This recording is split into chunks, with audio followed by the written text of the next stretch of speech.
Hi friends.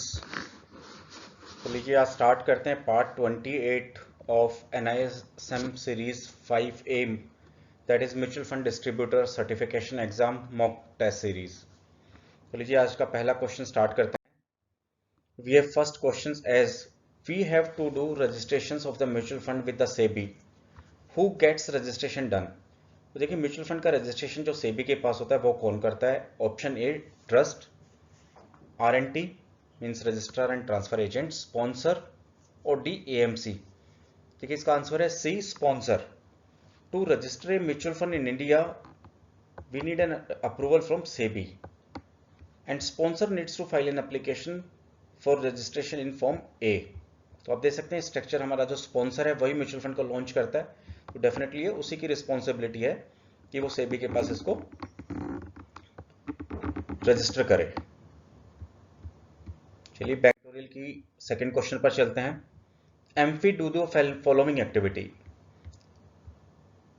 कि amphi की क्या क्या रिस्पॉन्सिबिलिटी और इसमें से बिलो मेंशन्ड एक्टिविटीज में से वो क्या क्या करता है। तो ए देखिए, publish NAV AUM of the fund houses and maintain and publish industry data. B compute NAV compute AMCs करती है। मैनेजेस फंड मनी अंडर, वो भी AMC के फंड मैनेजर करते हैं। D none of the above. AMFI का जो रिस्पॉन्सिबिलिटी और एक्टिविटी करने का जो प्रोसेस है वो देखिए एम्फी जो करता है वो NAV पब्लिश करता है, AUM पब्लिश करता है फंड हाउसेस का, और सारे इंडस्ट्री का डाटा रखता है। तो इसलिए एम्फी का जो हमारा आंसर हो गया कि कौन सी एक्टिविटी में इन्वॉल्व है वो ए है। AMFI does the publishing of NAV AUM of the fund house and maintain and publish the industry data. Banktorial की इस वीडियो के नए क्वेश्चन पर, in a liquid fund in application for purchase comes at 330, what is the NAV which would be available to it? Option A closing NAV of the application, closing NAV of the next business day, closing NAV of the day preceding the next business day, closing NAV of the day preceding the date of application। तो देखिए इसका answer है हमारा B, closing NAV of the next business day, क्योंकि cut off time के बाद ये request आया है, एप्लीकेशन आई है, तो डेफिनेटली नेक्स्ट जो बिजनेस डे होगा वही काउंट होगा और उसकी क्लोजिंग NAV होगी वो काउंट होगी और वही इसके लिए अवेलेबल होगी। ये देखिए हमने यहाँ एक्सप्लेनेशन में लिखा है कि cut off time for liquid and overnight funds, cut off time for redemptions और switches is 3 PM, cut off time for subscription और परचेजेस 1:30 PM। तो जो भी इस कट ऑफ टाइम के बाद आएगा वो नेक्स्ट बिजनेस डे NAV पर अलॉट होगा। बैंक्टोरियल के इस वीडियो के न्यू क्वेश्चंस पर, in creating of model portfolio which is the first step. देखिए अगर मॉडल पोर्टफोलियो क्रिएट करते हैं तो पहला स्टेप्स कौन सा है। Deciding asset allocation, identify financial goal, selection of sector, selection of scheme. देखिए इसका आंसर हमारे पास बी, कोई भी मॉडल पोर्टफोलियो क्रिएट करने के लिए जो फर्स्ट स्टेप है वो है फाइनेंशियल गोल को एस्टेब्लिश करना। ये हमने एक्सप्लेनेशन के लिए दिखा है। देखिए स्टेप 1 है एस्टेब्लिश योर फाइनेंशियल गोल। सबसे पहले गोल डिसाइड करेंगे, then determine your current financial situation, देखेंगे कि हम क्या अफोर्ड कर सकते हैं, कितना हमारा फाइनेंशियल सिचुएशन है। Analyse data to identify shortfalls, data को एनालाइज करेंगे कि शॉर्टफॉल करने के लिए जो शॉर्टफॉल पड़ रहा है उसको कहाँ से कंप्लीट करें। देन कस्टमाइज करेंगे नीड्स को, सॉल्यूशंस को। फिर हम एक take an action to implement, एक एक्शन लेंगे उसको इम्प्लीमेंट करने के लिए, और फिर उस प्लान को, फाइनेंशियल प्लान को रेगुलरली हम रिव्यू करेंगे और मॉनिटर करेंगे। तो बट जो फर्स्ट स्टेप हुआ वो हुआ establish your financial goal. Next question पर आते हैं। Once the asset allocation is decided, Sharpe ratio can help us to select the good debt and equity schemes, true और फॉल्स। तो देखिए इसका आंसर है A, this statement is true. इसको देखिए एक्सप्लेन करते हैं हम। शार्प रेशो मैंने आपको लास्ट टाइम भी डिस्कस किया था। Generally it's a measure of risk adjusted return. ये एक डिस्क्राइब करता है कि how much excess return you will receive for the volatility of holding a riskier assets. कि दो तरह के एसेट्स हैं, एक जिसमें रिस्क नहीं है और दूसरा रिस्की एसेट्स है। तो शार्प रेशो ये डिटरमाइन करता है कि आपने एक रिस्क लिया, एक किसी पर्टिकुलर उसमें इन्वेस्ट करके, एसेट क्लास में इन्वेस्ट करके, तो उसमें जो रिस्क लेने की कैपेबिलिटी की वजह से आपको कितना एक्सेस रिटर्न आया वो आपको शार्प रेशो से आप डिटरमाइन कर सकते हैं। तो ये हेल्प करता है हमें to select the good debt and the equity schemes. This statement is true. Next question है हमारा, once the asset allocation is decided, Treynor ratio can help us to select the good debt and equity scheme. This statement is wrong. तो देखिए true and false is false. Why? Sharpe ratio तो risk adjusted returns को measure करता है as compare to non risk investment किया। तो दो part किया कि एक नॉन रिस्क इन्वेस्टमेंट है और एक रिस्क इन्वेस्टमेंट्स है। तो जहां पर रिस्की इन्वेस्टमेंट्स हुआ वहां पर कितना एक्सेस रिटर्न आया वो शार्प रेशो हो गया। जबकि ट्रेनर रेशो में हमने डिस्कस किया था कि वो क्या एक्सप्लोर करता है, वो करता है excess return generated for each unit of risk in the portfolio. तो इसलिए हमारा इसका आंसर गलत है, ये दिस स्टेटमेंट इज फॉल्स। तो ट्रेनर रेशो है वो हमें हेल्प नहीं करता गुड बैड और इक्विटी स्कीम्स को ढूंढने में, जबकि शार्प रेशो करता है। With the increase in the regular income from the job risk taking ability of the investors means with the increase in the regular income, अगर किसी की रेगुलर इनकम इंक्रीज हो रही है तो risk taking ability of investors, अगर income increase होगी तो रिस्क टेकिंग कैपेबिलिटी भी इंक्रीज हो जाएगी, because then there he would be having surplus funds to take risk. तो देखिए इसमें ऑप्शन हमारे पास थे जो इसके A remains the same, decreases, increases, insufficient data. तो जैसे जैसे इनकम बढ़ेगी रिस्क टेकिंग कैपेबिलिटीज भी इंक्रीज होगी इन्वेस्टर की। Hence answer C is correct, increases. A repurchase comes in a gilt fund at 2:30 p.m. What would be the NAV available to redemption? Guilt की repurchase का मतलब वो redemption आती है 2:30 पर। तो एनएवी कब का अप्लीकेबल होगा? Closing NAV of the next business day, closing NAV of the application day, closing NAV of the day preceding the next business day, closing NAV of the day preceding the application day. Answer is B, closing NAV of the application day, because ये cut off time से पहले आ गया है। तो देखिए हमने आपको थोड़ा टेबल के थ्रू भी समझाया, अगर आप इस टेबल को याद रखते हैं तो आई थिंक जो भी एनएवी रिलेटेड क्वेश्चंस आप उनको बहुत आसानी से रिप्लाई कर पाएंगे। तो आप इस टेबल को जरूर से स्टडी करिएगा जो आपके सामने, इस वीडियो को आप पॉज कर सकते हैं और फिर आप इसको स्टडी भी कर सकते हैं। बैंक्टोरियल की इस वीडियो के न्यू क्वेश्चन पर हमारा ये क्वेश्चन है 75% investment in debt is suggested to. तो देखिए कुछ हमारे पास क्लास ऑफ कस्टमर्स यहाँ ऑप्शंस में दिए हुए हैं। अब इसमें है कि अगर कोई 75% ऑफ इन्वेस्टमेंट अगर डेट में सजेस्ट करना है तो हम किसको करेंगे? A, aged couple with no immediate family support, 40-year old man with a family with grown up children, C, young call center executive, D, young couple with 2 school going kids।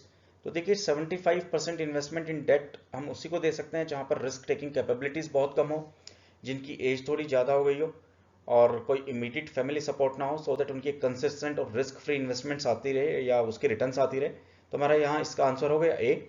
हमें एक aged couple with the no immediate family support, उसको हम suggest करेंगे 75% investments in debt schemes.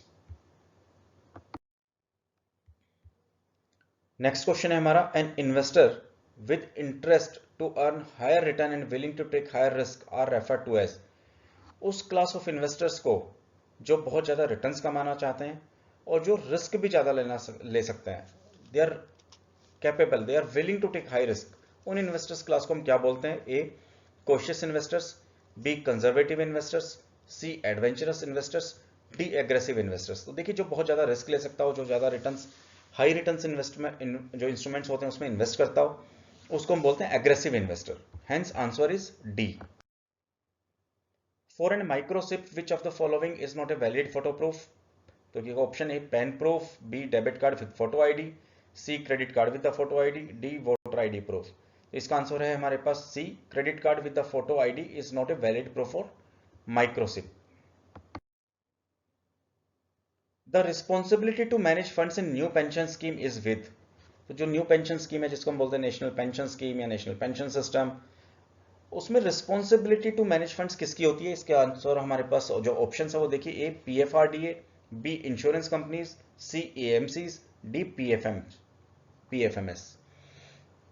देखिए इसका answer जो हमारा है वो डी का हुआ हमारे पास। पीएफएम का मतलब पेंशन फंड मैनेजर। तो जो फंड्स मैनेज करते हैं न्यू पेंशन स्कीम्स में वो फंड मैनेजर करते हैं, तो pension fund manager is the correct option. हमने कुछ आपके लिए हाईलाइट किए हुए हैं कि कौन कौन से अभी करंटली फंड मैनेजर्स हैं जो फंड को मैनेज करते हैं। ICICI Prudential, LIC, Kotak Mahindra pension fund, Reliance Capital pension fund, SBI pension fund, UTI, HDFC and DSP BlackRock. Banktorial की इस वीडियो का new question, where you get the information in regard to the key personal involve in AMC. तो देखिए जो एएमसी के की पर्सनल होते हैं उनकी जो डिटेल है वो कहाँ होती है? Option A, they are not published as it is not important for the investor, they are published on the website of the mutual fund, और C available in SAI, that is statement of additional information. तो ये जो की personal है AMCs, ये सभी available होते हैं statement of additional information, that is called SAI। Hence answer is C. Which of the following is not available in SID? SID stands for Scheme Information Document। इसमें क्या नहीं होता देखिए, तो इसमें हमारे पास ऑप्शन है type of fund, risk factor, due diligence certificate, none of the above. SID में इन तीनों में से कोई भी फैक्टर इन्वॉल्व नहीं होता और कोई भी इंफॉर्मेशन नहीं होती, इसलिए इसका आंसर है हमारा D, none of the above. Legally SAI, SAI stands for, again एक SAI का मतलब हुआ हमारा statement of additional information, is the part of SID। SID means Scheme Information Document. Scheme Information Document is a detailed document which have almost all the informations related to scheme. जबकि SAI जो होता है उसका एक additional part होता है जिसमें एक बहुत ही एब्रीज्ड वर्जन, या ये बोल सकते हैं उसका शॉर्ट वर्जन होता है, या SID का उसको बोलते हैं स्टेटमेंट ऑफ एडिशनल इंफॉर्मेशन। तो इसका हमारे पास देखिए ऑप्शन था कि ये स्टेटमेंट ट्रू है और फॉल्स है, तो answer A is correct, that is true. Legally SAI is the part of SID। Factorial की इस वीडियो का new question, the amphi a lots unique ARN number which is valid for the period of 3 years। True और false? This is correct. देखिए जो amphi होती है वो एक ARN और EUI अलॉट करती है तो इंडिविजुअल और एक कंपनी और NBFC और एक company which is dealing with the investments and mutual funds और senior citizen and the employees, and the validity of that certificate which we say that EOIN certificate or ARN number is generally for 3 years, hence answer is A। बैंक्टोरियल की इस video का last question देखिए, the following would not affect the trail commission of the adviser in the mutual fund. जो adviser है mutual fund का, उसमें कौन सा ऐसा फैक्टर है जो उसके ट्रेल कमीशन, जो उसको ट्रेल कमीशन आती है, जो उसको जो भी अपने क्लाइंट्स की इन्वेस्टमेंट कराएगा जो उस पर कमीशन आएगी, वो कौन सी चीज पर इफेक्ट नहीं करेगी? Option A, portfolio value going up with the increase in the market. तो देखिए जैसे जैसे पोर्टफोलियो वैल्यू बढ़ेगा वैसे वैसे उसका डेफिनेटली कमीशन बढ़ेगा, बिकॉज पोर्टफोलियो वैल्यू के ऊपर ही उसका कमीशन भी होता है। B, investor making fresh purchase during period. तो देखिए इन्वेस्टर्स कोई फ्रेश परचेज करेगा तो डेफिनेटली उसके ऊपर भी उसका जितना टाइम के लिए वो होल्ड करेगा उसका ट्रेल कमीशन बनेगा। Change in the unit capital of the scheme. तो देखिए इसका आंसर हमारे पास सी होगा, change in the unit capital of the scheme, because जो स्कीम है उसकी यूनिट कैपिटल तो कभी चेंज नहीं होगी और उससे उसको इन्वेस्टर्स को और उसके एडवाइजर को कभी फर्क भी नहीं पड़ेगा, इसलिए इसका आंसर हो गया हमारे पास C. D option, investor redeeming the money during the period. Definitely अगर उस पीरियड में अगर इन्वेस्टर फंड्स को रिडीम कर लेगा तो डेफिनेटली रिडीम करने से उसका जितना फंड रिडीम हो गया उसके ऊपर उसका कमीशन भी अफेक्ट कर जाएगा, वो भी कम हो जाएगा। तो hence answer is C. Unit capital अगर स्कीम चेंज होती है तो उसमें उसके एडवाइजर के कमीशन पर कोई भी फर्क नहीं पड़ेगा।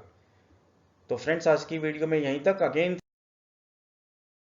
Thank you very much for watching these videos. Again requesting you to please ask your friends, family and your colleagues to subscribe this channel so that they can get benefit out of it.